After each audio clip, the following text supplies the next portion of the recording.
Ito naman yung increment method na gumagamit ng y plus delta y variable.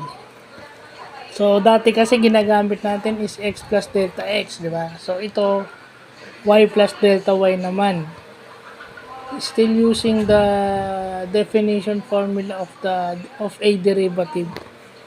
So, siyempre, kailangan alam natin gamitin yung x plus delta x saka y plus delta y. So, yun yung mga bagay na, nagpo-proceed tayo ngayong araw. So, yun lang, no?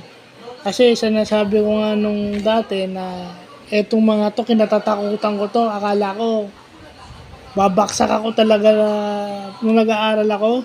Babaksak talaga ako pagka eto yung na-encounter ko. Kaya, mabuti ngayon ko siya pinag-aaralan kasi walang pressure.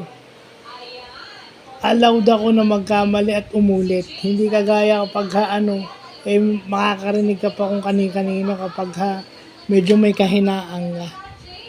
At hindi natin masabi yung tolerance ng teacher kapag sa mga mahihina sa math na kagaya ko. Hindi natin masabi yung tolerance nila. So, mas maganda ngayon ko natutunan yan. So, yun lang po.